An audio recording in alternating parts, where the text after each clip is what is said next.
seorang pendakwah tersohor di seantero dunia, Dr. Zakir Naik, yang melalui siri-siri dakwah beliau telah berjaya mengislamkan orang-orang kafir beribu-ribu orang. Penganut-penganut ajaran Hindu terpengaruh dengan hujah-hujah yang mantap yang dikemukakan oleh Dr. Zakir Naik, sehingga orang-orang besar mereka menganut ajaran Islam. Pemuka-pemuka Kristen yang hebat-hebat di dunia ketika berdepan dengan hujah-hujah yang hebat yang dikemukakan oleh Dr. Zakir Naik, yang dianugerahkan oleh Allah Subhanahu wa taala, menyebabkan ribuan orang-orang Kristen menganut Islam.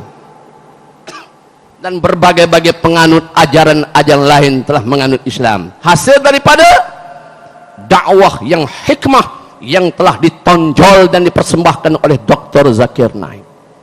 Dia sekarang berada dalam perlindungan dalam negara kita, alhamdulillah. Maka kita orang Islam wajib mempunyai stand, wajib mempunyai mauqif, wajib mempunyai pendirian yang jelas untuk kita bersama-sama dengan Dr. Zakir Naik.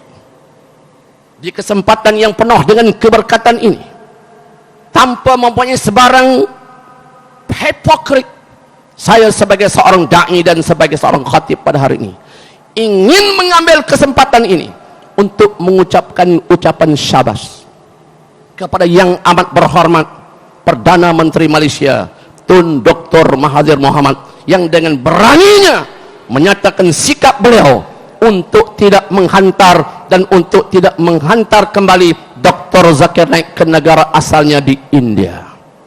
Walaupun saya berbeza pandangan dan pendapat dan ideologi politik dengan yang amat berhormat Tun Dr. Mahathir Mohamad, tapi sikap yang ditunjukkan oleh beliau, kita hendaklah menyokongnya dan kita berdoa agar Allah Subhanahu wa taala memberikan kekuatan kepada beliau untuk mempertahankan Dr. Zakir Naik, insyaallah.